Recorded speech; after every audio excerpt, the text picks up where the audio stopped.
I'm Iron Dutch Murdoch. So we just got a few things to go over. I guess the big hot topics in pro wrestling was, Bill, you had CM Punk return a couple weeks ago, but last night Adam Cole showed up and Daniel Bryan showed up. Bryan Danielson. Yeah, Bryan Danielson showed up at All Out for AEW. And you talk about just a momentum shift for I think just the look of pro wrestling. Yeah. All elites got it's on fire, where WWE is marketing now towards like the kids, and I don't understand the reasoning.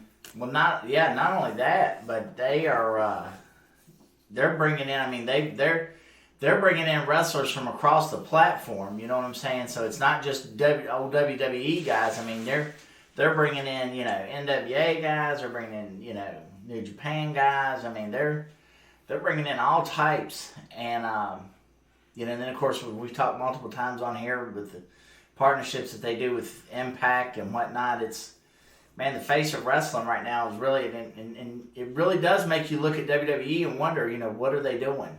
Right. Because there's I don't know. I mean, I look at the WWE and I don't see a reason to watch. No, they're giving you no reason to watch. I mean, they're bringing out, like, when you bring out, and I like Brock Lesnar, but he's been around now. Well, not only has he been around, but at the end of the day, he's going to be a part-time gig.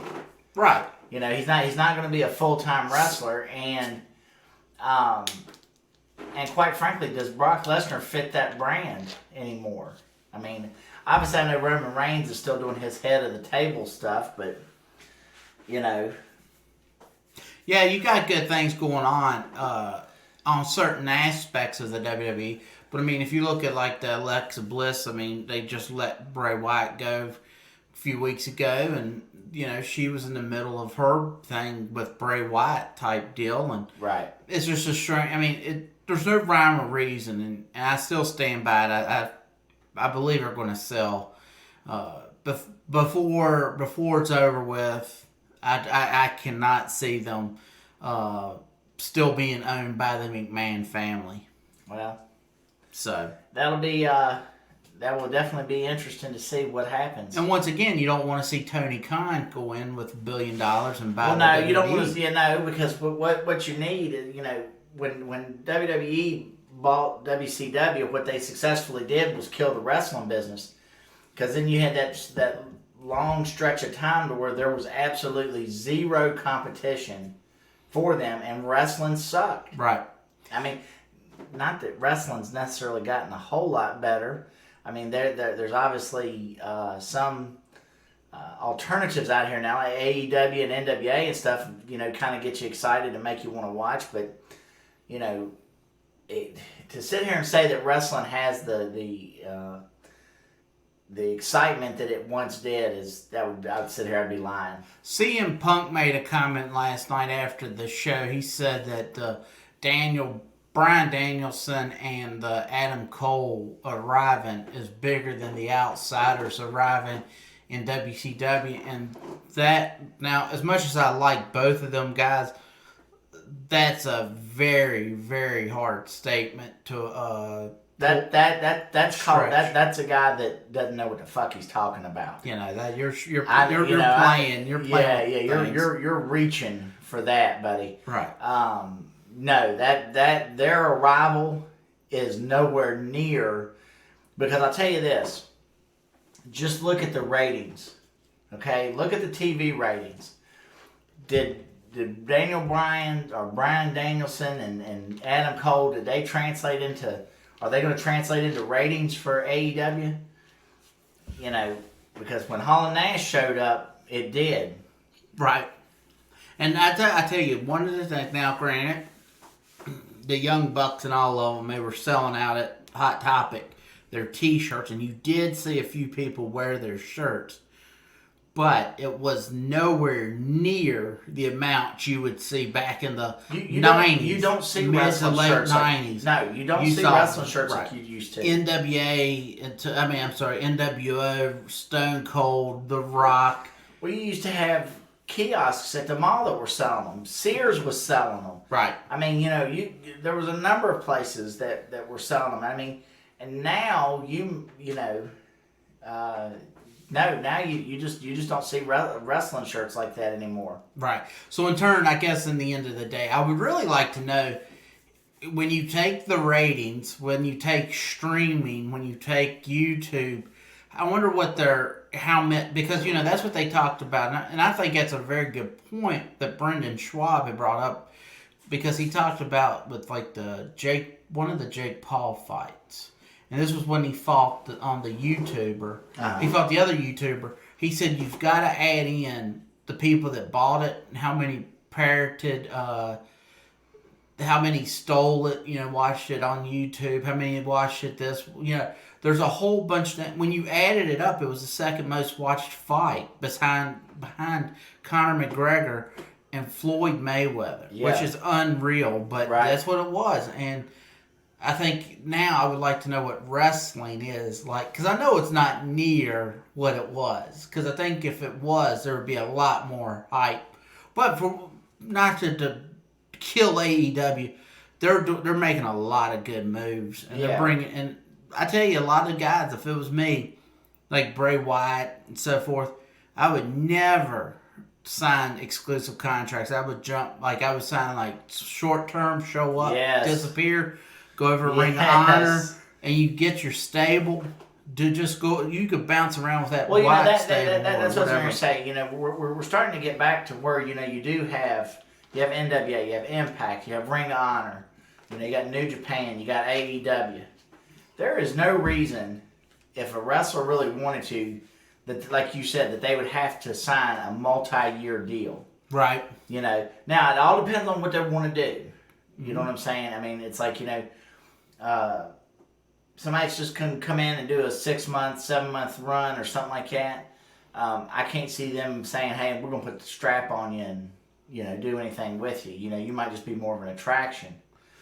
But in the same token, obviously, companies will want to do long-term contracts, because what they don't want to do is AEW don't want to give you a 6-month contract. You roll over to Impact, and next thing you know, Impact's signing you to an exclusive 3-year deal when AEW already had you on paper. You know what I'm saying? So there's that risk there too. But now, talking about just from the wrestler's point of view, you'd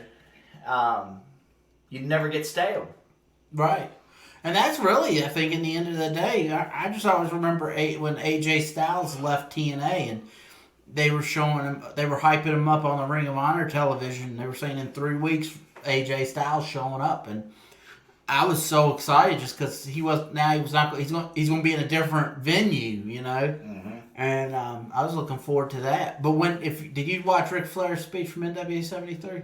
No, I haven't. Yeah, if you watch his speech, he talks about Vince McMahon. He goes down the list of all these different places. Yeah, and I know he thanked all these different people and what they were doing and stuff like that. So it was kind of, I don't know, it was kind of just because he wasn't just like pretending that they weren't there. Right. And of course nowadays he's unable to sit here and say, well, I'm going to go over here and fight Shawn Michaels. I'm going to go over here and fight Dusty Rhodes. I'm going to go over here and fight this guy. So in turn he's having to play it like I can go wherever I want. He's going to wind up in AEW, probably make big money and be on TNT and reunite with Sting. And they'll probably allow him. Tony Schiavone. They'll allow him to do the whole jump around wherever he wants. Yeah. Well, look, man. At the end of the day, he is at a point where it's like, look, honestly, he's not in-ring talent. He's a lot like Hulk Hogan. I mean, people enjoy seeing him, and so he's more just of an attraction. But he's not really going to be something at this point that's going to hurt anybody ratings wise. Right. Absolutely. So let's it came out. I was just reading here recently. It was talking about the Karate Kid Part 3. Yeah. And you just said that Cobra Kai got picked up for season 5. Yes. Even though 4 hasn't come out, which 4 is hasn't fine. hit yet, but they've Netflix has already optioned for season 5. So Right. They're anticipating it, and what that tells me is they've actually I feel like that the reason this show's been successful is they have an understanding of they got a story they're wanting to tell, and they've got it mapped out. And so if season 5's coming, that means they've got something more to tell. Right. So now, I mean, I'll be honest with you, and of course, I say this, and then I don't really know if there would have been any need to explore it. But when they had the characters from when Daniel went to Okinawa show up, they were just brief in the. I mean, the story was logical in how he ended up back in Okinawa. You know what I'm saying? It was like it made sense why he went back over there.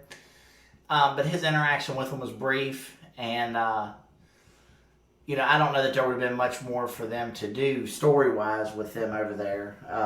Whereas back here in the States with the Cobra Kai, his rivalry with Johnny and the Cobra Kais have there's still plenty left, and of course, in this season, some more Cobra Kai is going to show up. That one friend of John Kreese. Right, Terry Silver. Yeah, Terry Silver. And then there's talk of the guy that he actually fought at the end of 3. I know I've watched interviews with that guy, and he is absolutely 100% on board with coming back for the show if they want him. And so who knows, he may show back up. You know what I'm saying? You may see him and Johnny Lawrence now have an actual throwdown. Who knows? Right. There's a lot of exciting things because obviously, at the end of this last season, Johnny Lawrence and Daniel LaRusso kind of joined forces now to fight Kreese. And, but boy, talk about fleshing out the Karate Kid universe. It's just been really exciting. And boy, they've done a good job. I mean, they're bringing back the actual people, even the characters you're thinking, they'll just cast somebody else to. The lady that played Daniel LaRusso's mom in the original movie is who came back and played Daniel LaRusso's mom here on the show. So it's like, man, they are doing it right. Right. Well, I think really the one thing that has helped them is because they've they keep it campy. They didn't make it silly. They didn't make it stupid. If you look at a lot of remakes. When you see Chips or if you see Starsky and Hutch, and I understand they were funny movies, they were fine, but they took if you went there liking the characters, the television show, you're almost being made, you're an idiot to like it. Well, Brady Bunch was the same way, and I like both movies. Well, I like the one movie really well, but they made them Brady movies were they were a bunch of idiots. The Bradys it worked for the movie that they did, but yes, they went, the Bradys did not realize they were out of time. You know what I'm saying? Like they were caught in the 60s or 70s or whatever. You know what I'm saying? They're in the 90s and they're still acting like they're in the 70s. But the thing that hooked me with the Cobra Kai series was it intrigued me how they had Johnny kind of retell the events of the movie. And from his perspective, he was the victim. He felt wronged by Daniel, and the way he explained it and stuff like that. So that was, to me, that was what made this story fun. Is how they bring the characters, and then now they're fleshing them out. And so you're really, Johnny in the original movie, man, was just your kind of run of the mill bully, if you will. You know what I'm saying? But now, man, they've really fleshed this guy out and gave him a really solid backstory. They grown the rivalry there between him and Danielson, and just a lot of good stuff going on, and then the fact that they brought Kreese back in, and now these guys are, these guys are hot, man. They're making appearances at the Comic-Cons and stuff like that, and people are lining up to meet them and stuff, so right, it's a good time for them. Yeah. So, yeah. Well, had the director got his way for Karate Kid Part 3, he would have killed off Daniel LaRusso after he would have been defending Miyagi's honor, and he would have been killed. They didn't say who would have killed him, and that would have, of course, killed the whole Cobra Kai television show. But it just made me laugh when I read it that you took this movie and they were going to end it in such a dark manner. Well, and that was, and that completely goes against the other, that goes against the vibe of the series. Right. You know what I'm saying? I mean, there was always that chance Daniel was going to get beat up, but you never felt like they were going to kill Daniel. No. You know what I'm saying? I mean, you didn't feel like it was a battle to the death. That would have been Doc Brown showing up, or, Back to the Future, and then that train running into his train when he shows up onto the train track. Yes. Or Marty or whatever. It would have been, that's what it would have been like, and you're killing these guys off.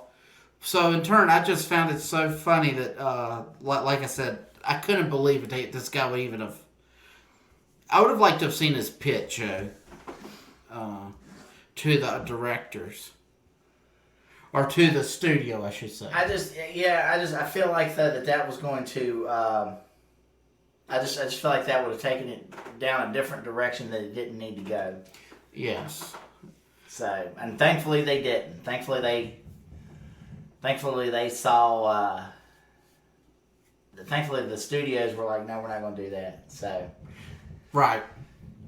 And then let's see, we've got Shang-Chi came out this past weekend. It's doing very well at the box office, crushing Labor Day numbers. Well, in pandemic era. Still, right. It's still performing well, though, for what it's set up for. So, I tell you, honestly, I get the concept of these guys wanting to go directly to theater. But if it would have been me, I would have said, look, you get the contract rewritten so you could go in theater and on stream. Look, right. And I know theaters would hate that. But my thing is, I want more eyeballs on.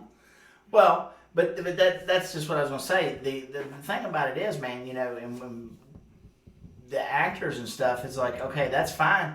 But, when you're tying them to how it performs at the box office, well, if you're cutting them off at the knees by, putting it streaming as well as box office, well then, you're setting an unrealistic expectation. What should happen is they should sit down and say, hey, this is what we're going to do, and then figure out compensation based on that. Because, they can tie a figure, they can measure success based on the number of streams that they've had. They can track that just like they do at the movie theater. Right. Now, when you're talking, like you said, when you're talking with how the movie theater owners and stuff like that are going to feel about it, obviously they're not going to be happy either. But now what I do think you're going to have to see happen is I think that movie theaters are going to have to evolve yet again, because I just went to see Stripes' 40th anniversary in theaters, and this was the first time I'd been in this particular theater, and it had leather recliner. It was very comfortable. You had a little table where you could set your stuff on. Plenty of leg room. You weren't sitting right, crammed in there like sardines. And I think that, for theaters to continue to bring people in, they're going to have to evolve yet again. Because you remember, man, back in the day, theaters used to be, you go in and the seats were all just set up on a flat surface, and so if somebody tall sat in front of you, you couldn't see. Right. And then all theaters, it got to be where the trend was, everybody was doing stadium seating, because that eliminated, and of course, obviously, it gave a better view for people to be able to see and improve the experience. And I think that's what theaters are going to have to do to bring people back. The other thing too is, and I don't know that there's going to be really anything that the theaters are going to be able to do to curb this, but it's expensive to go to the theaters. Right. You know what I'm saying? It is, and you know, we've talked about this before. You know, if they put something, even if you put it on Premier Access and say we're going to buy it for $30 or rent it for $30 for however many days, well, by the time everybody chips in a little bit, you know, $30 is not really that expensive in the grand scheme of things versus everybody going to the movie theaters. Correct. So there's from a consumer's point of view, there's a cost saving measure to that, but I don't think that I do feel like that there are certain movies that it's fun to be able to have said, you know, I saw it on the big screen. It is, but now we're living in an age where they've pretty much shut the theaters down for so long. People are seeing that they don't need theaters. So in turn, it was just pushed along. Yeah. You know, and I think this was something that was coming, but it just got helped moved forward because of the pandemic. Yeah. And now they're going to have these theaters are just, I mean, this is what you're going to get. Well, the streaming services, yes, are making it challenging for movies now because, you know, the streaming services obviously want original content, and, you know, Netflix has already started, you know, making major motion pictures that they're releasing exclusively to their, you know, streaming service. I don't think every one of them's got movies that they've purchased from theaters that were going to, you know, like the Tom Hanks, that submarine movie. Was it submarine? Yeah, Greyhound. Yeah, that went to Apple, and then you've got. Well, that was an Apple original movie. It was. I'd have to check because I think I bought that from some because what's the one Prime just did with the guy from Guardians of the Galaxy? Oh, the Tomorrow War. Yeah, a lot of times what these companies will do is just like Paramount will have a movie and then they'll buy the exclusive rights to them. Speaking of Prime, real quick, I watched a documentary on there called Val, and I think it was on. Right. Yeah, I think it was on Prime. But anyways, it was Val Kilmer, and his son narrates it because, you know, he's had throat cancer, and so him talking is very difficult. But anyways, Val Kilmer was a lot like us in the sense that, I mean, he was always filming stuff, but now he was to the extreme. He was filming at times, you know, all the time, and not just when he was young. You know, he did this all throughout his career. But, you know, the one thing that was fun about watching that was you really got a sense of his character and his kind of free, you know, his happy-go-lucky, fun kind of spirit. You know what I'm saying? And it's like, he seems like a good guy. Like, I watched that documentary, and it's like, it actually, and not that I had a bad opinion of Val Kilmer, because I didn't, but I actually like Val Kilmer more after having watched that documentary than I did before I watched it. And it's like, and it's so much so to the point to where now when I think back to his time as Batman, you know, the Batman movie that he made, it's kind of like I don't have quite as harsh of a criticism of it as I once did. I mean, you know, that was a movie, obviously they were trying, you know, Joel Schumacher was trying to blend two different styles. You know, he was trying to blend the 89 look and all that stuff with the campiness of the, you know, 66 Batman, but just, you know, that was really well done, and I would recommend checking that out because, like I said, you get to see a side of him and get to hear him tell his story, and you know, and it was nice too. I mean, you know, he's got a good relationship with his kids. You know, he talked about, you know, how his marriage dissolved, but how it was because, you know, the way he was working and stuff, he didn't badmouth his ex-wife. You know what I'm saying? It was nice. It was one of those ones where it's like you really got to see his character, and you got to see him interact with his fans, and how engaging he was with them. And you know, he's funny. He's a funny guy, and so that was one of those ones where it's like you feel good about watching. Also watched the Bob Ross documentary on Netflix, and you know, the trailer for that was very menacing, so to speak.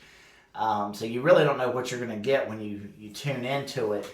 I will tell you, the good news is there's no revelations about Bob Ross being a terrible person, because that is absolutely not the case. People, even in the documentary, spoke very highly of him. It just mainly talks about his business dealings and the ramifications that it had on his family once he passed. So, right, it was okay, but it's not one that I'm gonna sit here and say it's a must watch. But if you want to check it out, it's not bad. So, the Val Kilmer, you talking about how he was recording everything. That was like the girl who played Punky Brewster. I guess they had some, they used to film all the time. Oh, okay. Or she did, and that went to Hulu.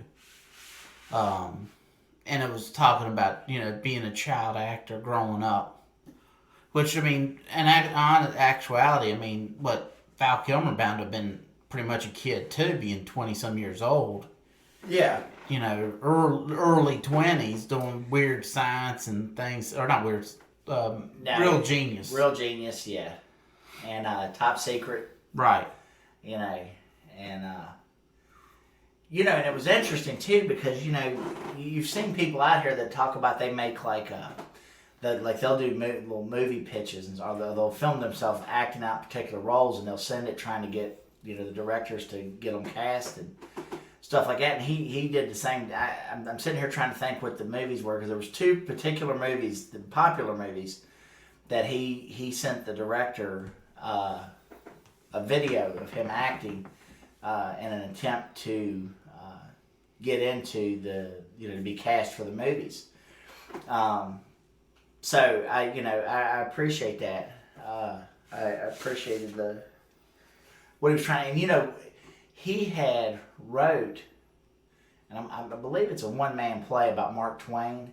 And he was actually out on the road with that, and he was playing Mark Twain, and that's when the throat cancer and everything came on him, and which is unfortunate, because the show was a hit and was successful, so he was active and busy, going out here and performing and doing that, and and then of course life takes another turn for him. But yeah. Did they talk about him being in Top Gun too? No. From my understanding, Tom Cruise has made sure he's in it. Right. Yeah. And I was just curious about if they had anything about that. No, he didn't. He didn't talk about that. Like I said, it's definitely not a pity party kind of movie or anything of that nature. Yeah. But it's definitely, you get to see a side of Val Kilmer that you never got to see, and and of course with him having the issues with the throat cancer and stuff like that, because there for a while, man, Val Kilmer, a lot of people really liked him, and his movies did well, and then it was just like he just disappeared. Well, now you kind of get to see what happened and why that is. You know what I'm saying? So it's like, I guess for lack of a better word, I guess you get some closure with it. You know what I'm saying? Because here's a guy that people enjoyed watching act and do stuff. Well, now you kind of get to see what happened and what he's doing now, and and you kind of get that, oh, okay, well, this is what's going on with him, and so you're not sitting there going, man, that guy just fell off the face of the earth, so. Right. Wow. Okay. So, is there anything else you want to talk about? No, I think we covered everything we wanted to. Oh, real quick though, Daphne, pro wrestler, she was found dead, apparent suicide. Right. They're saying it was a gunshot wound is what ended her. Mm-hmm. To the chest, I believe. Right. But